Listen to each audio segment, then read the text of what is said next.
Tim, just how do you go about solving some of the issues you're having on run defense, and where you think some of the primary causes for that lie? Is that a interior defensive line issue? Is that an edges issue? Linebackers, where you think the kind of root cause is, where it starts, and how you go about resolving it against the Stanford team, who I know what they're dealing with statistically, but they basically were down 3 running backs last week. Right. The issue's been multiple, unfortunately. It'd be one thing if it was just, one thing. We've had guys not fit the edges well. When you've got young linebackers and you're not fitting things the way you're supposed to on the edges, it makes it harder on them. So we've got to do a much better job in the detail of teaching the technique and holding our players to account. And if they don't understand it, just keep repping it till they do get it right. And having some consistency at different positions will help us, hopefully getting guys back. But it's a matter of guys just executing the defense and making sure that they understand it and then go out and do it. Eric Scopel, 247 Sports. Tim, I wanted to ask about the 2 penalties on Arizona's, I think it was their last scoring drive, the hit from Noah and then also McHale's pass interference. From your perspective, is there anything you can do differently to coach those? I think especially with Noah, it seemed like that was kind of how you want him to be aggressive, and I don't know how you change that. Sometimes you have penalties of aggression that you don't want to coach them out of being aggressive players. The things we want to emphasize is lowering his target. He was a little high, and that's where he's susceptible to getting a targeting penalty. And that was my major concern, that he wasn't going to do that. But when you hit the ball, when you hit the quarterback right as the ball's leaving his hand, obviously it's up to the judgment of the official. We don't always agree with the way officials see things, but that's the way it is. I don't want to get in trouble here. Alvaro Torres, End Zoners. Hi, Coach DeRuyter. I hope you're having a great day. I am, thank you. Tanner McKee has been playing really well through these 4 weeks, despite it being his first season as starter. Remember, he went on a 2-year mission with the LDS Church.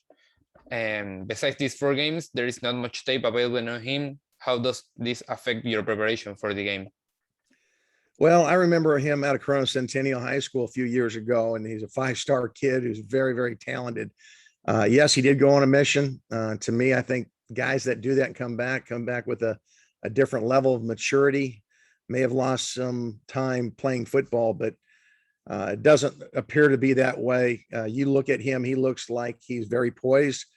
He's got a cannon of an arm, very athletic, can make all the throws in their offense and gets them in the right place. So he doesn't look much different than some of their better quarterbacks they've had through the years. He's a tall, athletic guy with a big time arm, just like last year's guy was. And so they've been very efficient with him throwing the ball and presents a lot of challenges. Max Torres, Ducks Digest. Coach, I know that the pass rush is an area of focus for you and the rest of the staff. It sounds like KT will be back, so that should give you guys a boost. But what are you seeing in your analysis of that, and how do you think you can address it? Well, last week, having a little bit different attack than what we anticipated. We were seeing a lot of quick game, and a lot of the tendencies weren't what they were coming in. We've got to get guys to recognize that when we are getting short-sighted, how to convert and get after the quarterback. We ended up going to some of our 3-man rush stuff, which they're going to have extra time. But we've got to get guys to get on edges, recognize pass sets, and then convert and do a nice job rushing off edges. We had a couple of pressures dialed up that we didn't execute well enough. We had some busts there that we've got to get cleaned up. So again, it's a mix of things that we've got to clean up, and we've got to get guys executing our defense every time we go out. Matt Preem, 247 Sports. Yeah, Tim, I don't think it's like a requirement if you're Stanford that you have to recruit 6'3" or taller guys at tight end and receiver. Just Mario mentioned how they got a bunch of jumbo athletes. Just the challenge it is going to cover those guys and the physicality and I guess length that they bring. Yeah, they definitely have a blueprint for what they're looking for there on their matchups. They're going to have a bunch of basketball players out there that they're going to try to get bodies on, and our guys have to understand that. And so you've got to do a great job of being in position, and then be able to almost box them out as they try to box you out. I think you got to mix the coverage so that the quarterback doesn't know exactly where the leverage is. And if we can do that and create some more pressure, obviously it'll help us, because the one thing that, McKee, like most quarterbacks, when he's in that pocket, he does a really nice job throwing really nice balls. But if you can get him to move his feet and get him where he's not set, now the accuracy goes down a little bit. James Crepea, the Oregonian. Tim, with Braden still out, I'm sure that still impacts some things by way of sub capability, because I'm guessing if he was in, that you could put Dorless more inside a little bit more readily. But what does Trevin's kind of last couple of weeks of consistent rush off the edge in particular offer you there, and Basa as well, just in terms of versatility, if you wanted to do something more substitution wise against 12 or 22? You haven't done a lot of it. I get why, but what do those guys offer you with Trevin playing better and Basa getting more reps, more opportunities? Yeah, I've really been pleased with what Trevin's done coming into the year. He hadn't been a real dynamic edge rusher.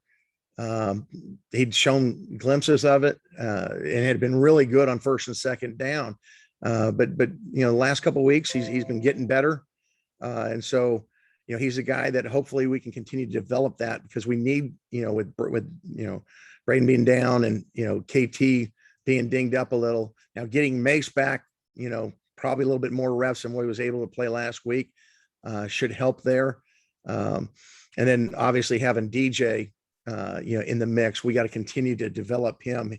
Early on we didn't run fit as well as he would have liked to. We had a couple mental errors that led to some running issues, but in the pass game wise, he gives us some speed and some force off the edge.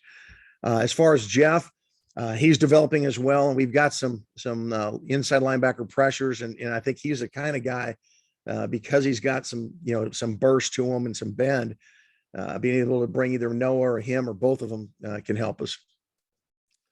Julian Minnesota, KZI. Tim, Bennett's obviously been fantastic. I mean, the way he's playing, could you kind of see this coming in the offseason and fall camp, or has anything he's done actually surprised you at all? I think the only surprise is just how many plays he's made. He's been put in some tough positions where he's got to make an open field tackle, and he's done a tremendous job. He's always been a real smart guy, so he puts himself in position to make plays. And we noticed that from the springtime and then during camp. But he got extra reps, during training camp. We were down some personnel and really took advantage of that. And so, to see a senior like him, come back and take advantage of these extra reps and play particularly fast and efficient, I'm just really happy for him, because, he probably wasn't on a lot of NFL scouts' radar coming into this year, but you turn the tape on, you can't help but notice him, and that's kind of player he is. He impacts the game by how he plays. Zach Neal, Ducks Wire. Coach, Verone and Bennett have kind of stolen the spotlight in the secondary, which has allowed Mike Hale to kind of fly under the radar. Obviously, he had that great pick in the end zone last week, but how would you really assess his performance so far this year? Verone or McHale? McHale. Okay, sorry. You led me down the Verone path and you threw McHale in there late. So, I've been happy with him. The one thing with McHale is he's been dinged up, and you wouldn't know it because he doesn't say anything.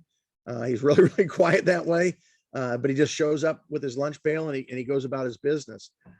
He's a guy that we feel really, really comfortable when he's in coverage, that, we don't have to worry a whole lot about his man. When things do break down, he does a nice job of plastering, like he did in the end zone the other day. He's not an overly physical guy, but he's not afraid to throw it up in there and make tackles. And so I've been really pleased with him. I'd love for him to gain another 10 or 15 pounds at some point. I'll feel better about him being a little bit more physical, but he's a guy that plays physical, even though he doesn't have that girth to him. Last question, Jared Denny, Scoop Duck on 3. Hey, Tim, I know Turquoise and Dante got quite a bit of playing time early in the season. How have you seen them continuing to progress now that DJ's back, and just how much of an asset do you think they can be against Stanford, against some of those kind of more physical receivers? Yeah, when you get bigger guys like Stanford has, you want to look at matchups, and a guy like Triquez with his length and Dante with his size as well, they're going to be in the mix. And I like our competition there.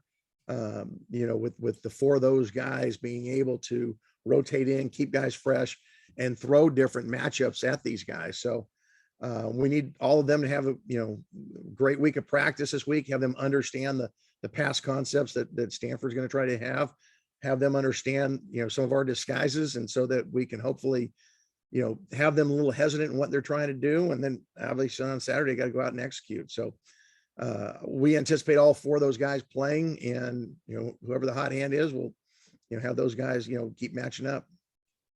Thanks, Coach. Appreciate your time. No problem. All right, we'll see you guys.